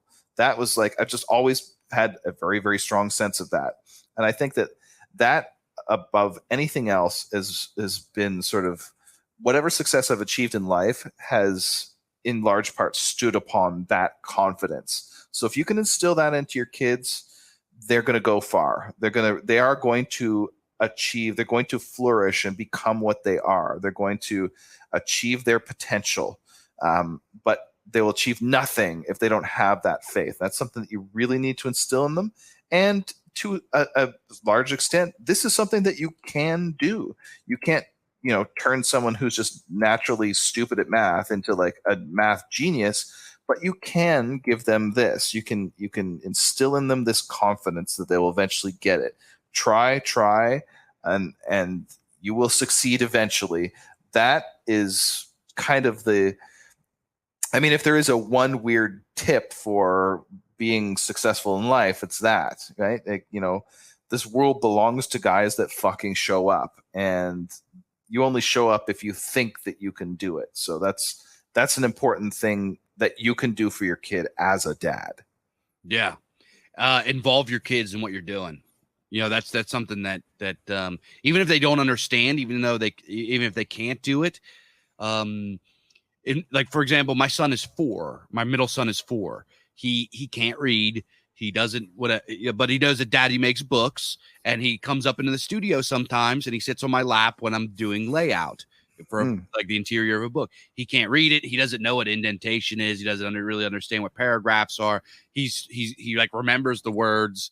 He's like, "Oh, is that a paragraph?" And he points to like just something random on the screen. I'm like, "No," but he's like, "Okay, so what's this book about?" And then I tell him what the book's about, or I tell him, I just narrate things. I narrate everything that I'm doing. I give him reasons why. I involve him, and because at the end of the day, here's what a lot of people don't realize, and this is going to go into my next point, is that your kids care more about you than they do anything else. And this is a problem that a lot of parents run into, especially a lot of dads. They think, oh, my main job is to provide resources. So they end up working their balls off, doing all kinds of overtime, and they're never present. It's more important. It's better to have less money and to be more present than to have more money and be less present. Nobody's going to remember you. Your kids aren't going to remember all the checks that you paid. They're not going to remember all the bills that you covered. They're not going to remember all that stuff. They don't care about, there's the thing about you get the kid the big giant present and they end up playing with the box. They don't, they like it. It's fun. It's cool. But you getting them a really awesome present is more for you than it is for them. Right. They like the present or whatever, but they would have liked it like something less than that too, because you're there. Right. So when you involve them, it's not necessarily about them specifically learning the skills. They just want to be involved with it, and they want to learn about it because you're doing it. Right. So this is something that I do. Even if my kids aren't capable of understanding what I'm doing completely, they're smarter than you think, and they remember things. Speaking of that, I brought up a paragraph the other, pretty recently. I'm looking at a book, and I'm reading a book, and my son comes over and he looks and he points at a block of text, and he says, "Dad, that's a paragraph." I'm like, "That's right, bud." He knows what a paragraph is. What 4-year-old knows what a paragraph is? You know what I mean? It's like, but if you involve them in these kinds of things and you explain them to explain it to them, explain. Another thing that my son likes to ask about is the family history. Who was grandpa's grandpa? How big was grandpa? My 4-year-old is like really trying to come to terms with like understanding the values behind numbers and how they relate to size. He doesn't quite understand that if the older you are doesn't mean that you're bigger. he's like, how big is Nana? Well, Nana's not that big. He's like, what's Nana's number? I'm like, well, Nana is 69. He's like, oh, so Nana's bigger than you. I'm like, no, Nana's not bigger than Daddy. He's like, but she's 69. So he doesn't he's like trying to come to terms with this. I'm like, no, Nana's not bigger. But she is 69. He's like, no. That's fucking hilarious, man. Because my kids have exactly the same thing with size and age. So they're like, their grandparents live on the other side of the world from them. So they know them from we talk every weekend or whatever. They know them from seeing them on a computer screen for the most part. So they really don't know how fucking big they are. They just assume that their grandparents are huge because dad's big, grandpa must be so much bigger. It's the same thing with them.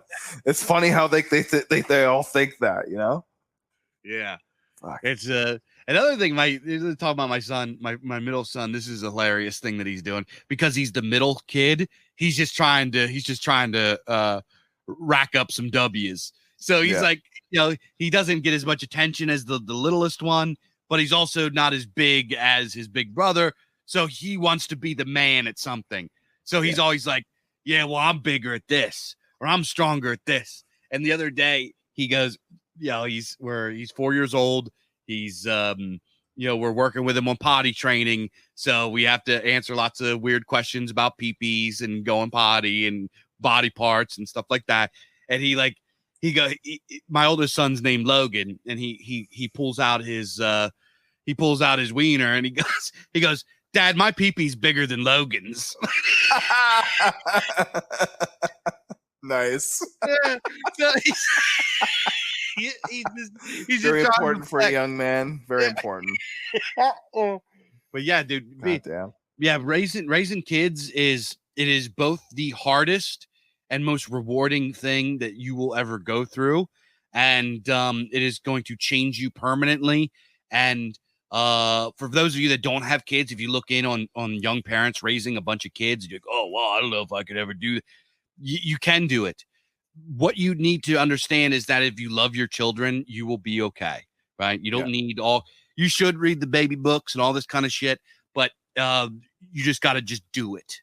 There's never going to be a perfect time. You're never going to have a perfect amount of money. You just got to do it, and you got to do your best. And if you are a good man and you have a good heart, you will succeed and you will be fine. And there's another thing. It'll be all right. You remember this. It'll be all right. And as you get older and you have more kids, you'll learn this, right? When I had my first kid, I was worried about every table corner. I was worried about every little speck of dirt on the floor. Now my third kid, I'm like, hey, don't be eating that dirt. I hear a thump and I hear some. Or maybe maybe it's all right. Maybe you'll build up your immunity or something.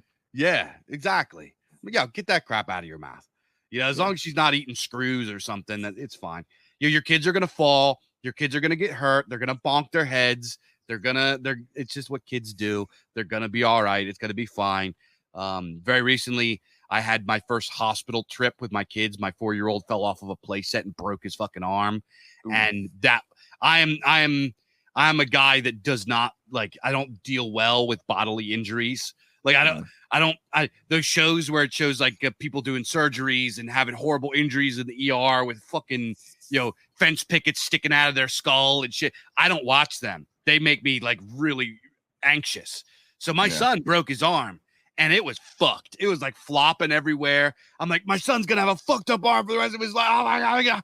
And guess what? It was all right. He went and he got put in a cast. It healed up. Now he's normal. It was literally 3 weeks later, he's back to normal. Yeah, they're pretty quick at fucking recovery. Yeah, we had an accident too about a year and a half ago with my youngest daughter who she got her finger closed in a door. And when the door got opened and she pulled it out, it was fucked up. It was pretty fucked. At least it was just the tip, thankfully, but it was it was mashed, dude. It was horrible. And we had to of course we raced over to the hospital and got everything sort of sorted out as best we could and whatnot. I mean, long story short, it actually her finger is totally fine now. We were very lucky that it missed the bone, but it totally just smashed her fingernail, which grew back and everything. But for the rest of time so far, I mean, this was only so long ago, but we're still nervous. I've got fucking these door latch things on every door in the house, and it's it's hard not to be paranoid about that shit, but her mom is just so much more fucking paranoid about it than I am. I mean, of course women are like that. They're built to be that way, and that's the way it should be, but it's things are gonna happen. As long as nobody gets killed or seriously maimed or anything like that, it's this is just the way, it's the way kids grow up, right? I've still got a serious fucking scar on my finger from just doing retarded shit when I was a kid. Absolutely fucking retarded. And I, paid the price, but it worked out. I didn't lose my finger. I guitar player and everything, so things worked out. But it's like, this shit's gonna happen. Things are gonna go wrong, and things are gonna go wrong in your life, and you're gonna lose your job, and you're gonna shit's gonna be fucked. But you just have to have the confidence yourself, right? Like what I was saying, like, instill in the child the faith that they will always succeed. I mean, like, they will carry that forward for the rest of their lives. I carry it, like, however I got it, I carry it into my life to this day, right? Like, when Imperium Press was not even a thing yet, but just about to be, I lost my job, right? Like, I had this job for a few years, and I lost it because the company went under. There was nothing I could have done about it, right? And of course, here we are. My youngest is just about to be born, and of course, her mom is just like freaking out and like just like really upset, and like, what are we gonna do? And blah blah blah blah blah. And I'm like, we'll figure it out. We always do. I mean, her and I have been together for a long time. We've always, like, whatever problems we've had, whatever adversity we faced, it's like always worked out because I don't give up and she doesn't give up. And, that's just, you just have to have that confidence. You have to know that shit's going to work out. You have to know that you're going to be able to always, succeed. It may not, you may not, succeed in the ideal sense that you have envisioned. Things are going to kind of change or whatever, but it's going to fucking work out. And if you think that way, it's just so much more likely to work out. And your kids are going to, grow up in an environment where their parents are happy and together. It's just going to be so much better for the kid. And this is something that you have to cultivate within yourself, which is why I've said at the beginning of all this advice that you have to work on being a good man before you can be a good dad. You have to work on being reliable and all that shit, all the things that go into making a good man. And a lot of it's not flashy shit. A lot of it's just the day-to-day shit. A lot of it's just basic stuff. Get that together before your kid's born. Because, you can make yourself reliable in a hurry if you really want to. You may not be able to build up a 6-figure career in a hurry before you have children, and you don't need to, but you do need to be reliable. And that's something that you can work on right now. So, yeah, I mean, I'm someone who, like, waited a bit longer to have, some of my kids. And it's like, it's been hard, right? Like, being an older dad, it is very hard, especially being an older dad. I'm not that old, but like, slightly older dad in a country where I don't have like a support network and everything. Like, that has made it that much harder. So, work on being a decent guy, build a support network, and don't leave it too late. If you do those 3 things, you're going to be a great fucking dad. Yeah. Just love your kids. Just be present, love your kids, and don't be so hard on yourself. There's one thing that I wish I wish going into being a dad, and also this like, obviously the experience of it forced me to change, but I had a lot of ideas of how how to be a good dad and what was a bad parent, what was a good parent and stuff like that. But a lot of that changed, and it will change. The moment I saw my first son, after he was born, my worldview changed immediately. It was like, you don't understand. And this is, I'm not trying to sound like a jerk, but this is the fact. You, as a man without children, do not understand what love is until you have a child. You don't understand, and you can't understand until you have a child, and then you learn what love means. Because you might say, "Oh, I would die for this. Oh, I love this. I would blah blah blah blah." You don't really mean it until you hold your first child. When my first son was born, and there's lots of things that I was bombastically declared I would fight and die and bleed for, and all this kind of stuff.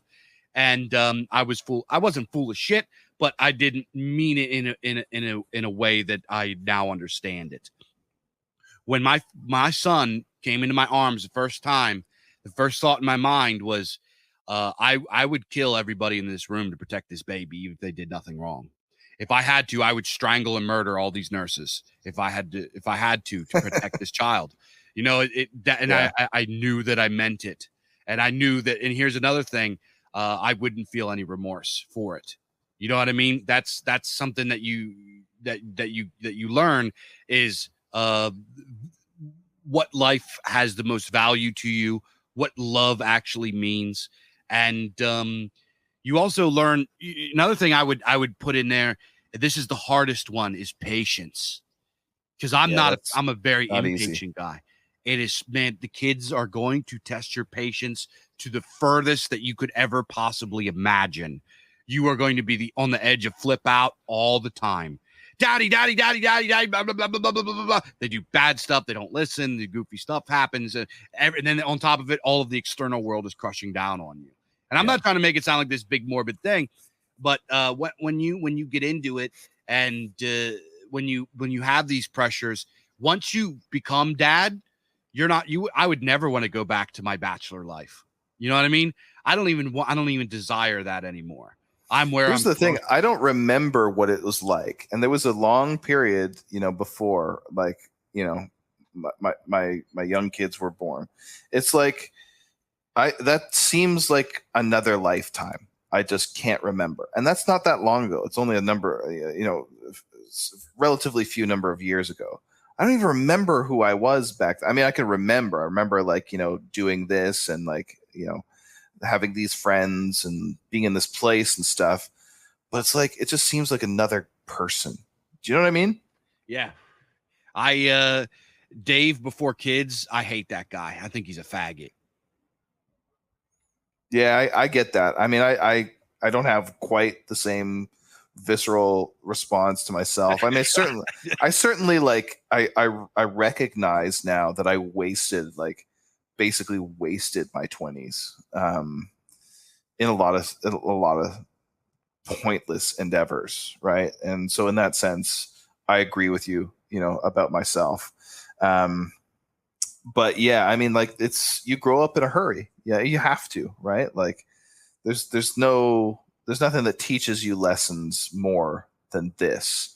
And there's so many lessons that you have to impart to your kids. I mean, we've been talking about some of them. Not so much the lessons themselves, but like the stuff that you need to do for your kids. But like, man, some of the stuff that my parents told me, that's, I knew it was kind of significant at the time, but it didn't really hit me until much, much later. Like, thank Christ I fucking listened. Like, that I listened to some of it anyway. I didn't listen to all of it. Of course, you never do, but like, you do a lot of growing, when you become a dad, and that's to be expected. And this just goes to reinforce what you're saying. There's no good time.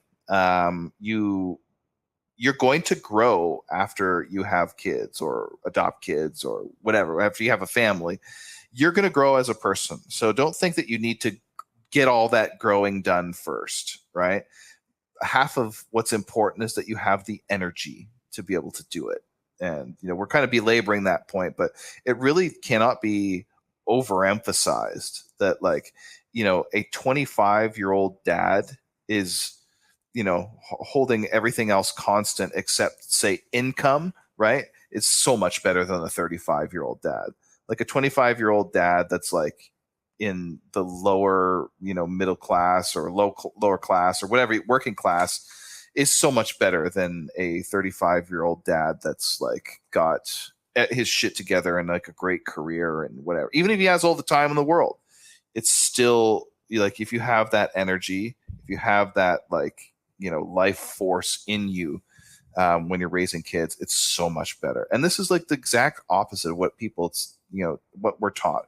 We're taught that your 20s are for fucking around, and that your 30s are kind of like when you start to get serious, and then, like, your 40s are like when it's like, you've got to kind of make the decision or what. It's like, dude, come on.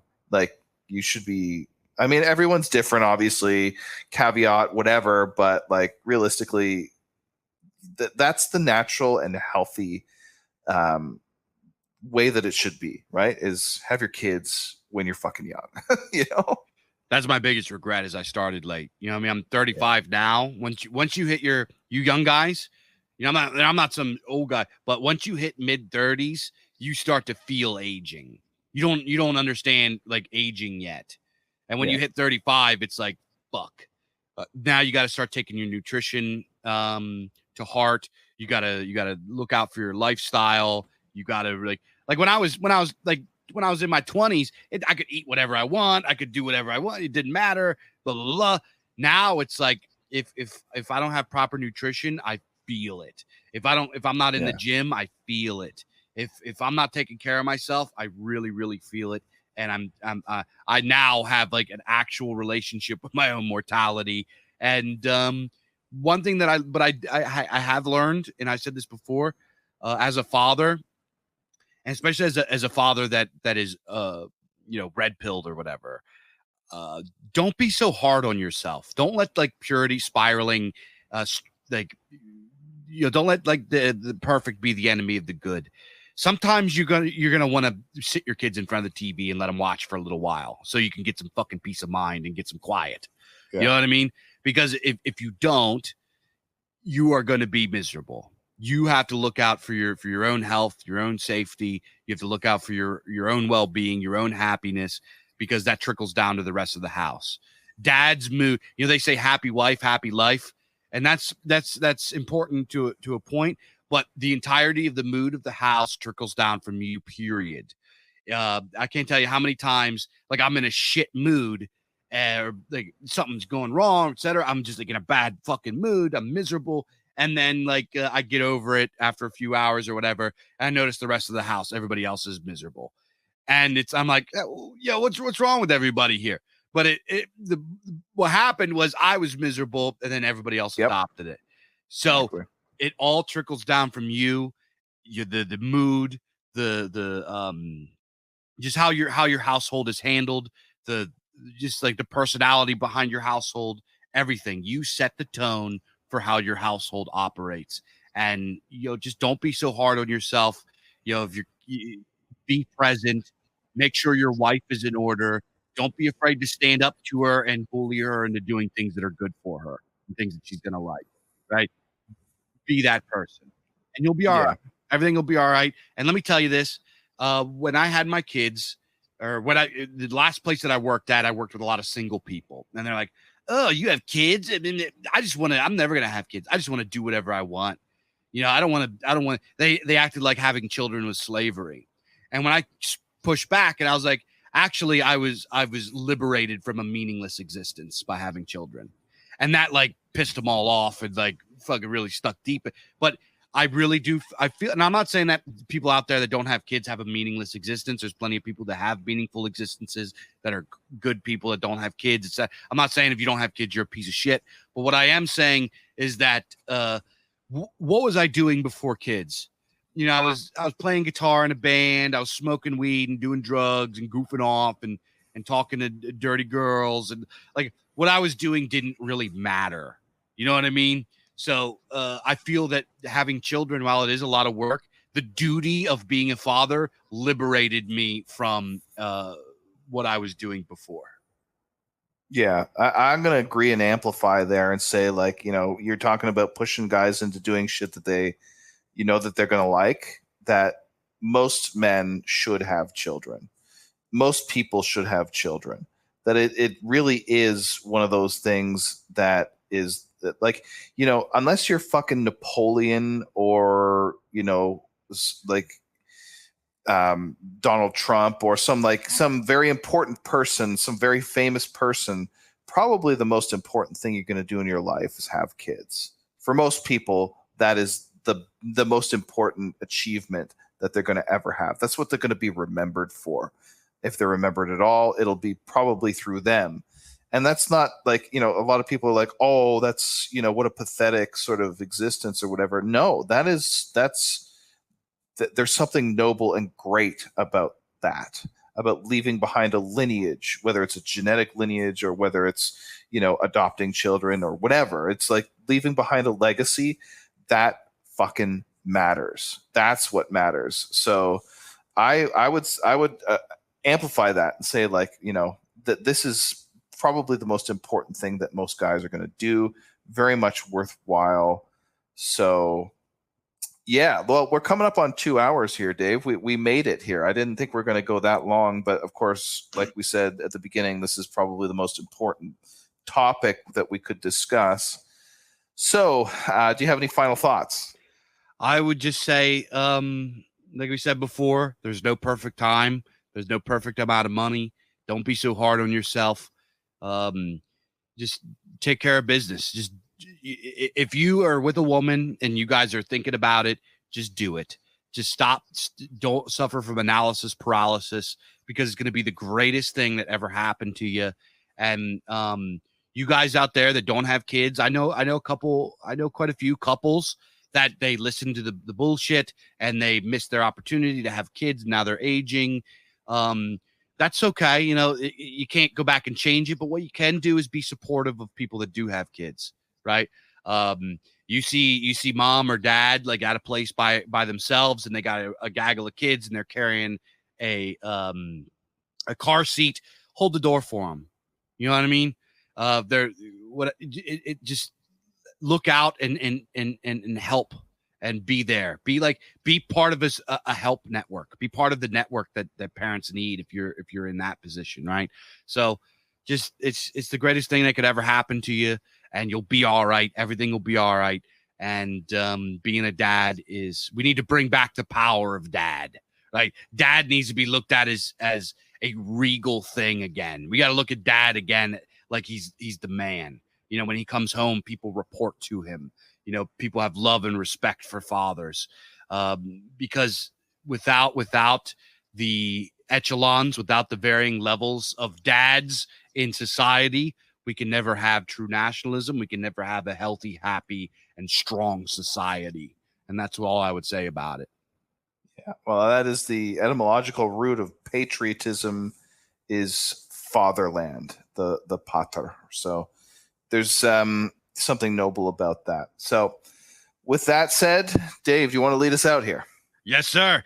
If you're not signed up already, make sure to go over to imperiumpress.org/podcast and go sign up for the Gum Road. There's lots of great perks over there. You get Culture Dads every single episode, as well as Imperium Cast, as well as great exclusives like hardback books. So many great books. Some of the best books in the world you could get on hardback to have on your shelf forever and ever, for you dads to give to your kids and to your grandkids and so on and so forth. But we appreciate everybody tuning in, and make sure you check out the second edition of American Extremist by Josh Neal that just dropped. Excellent book.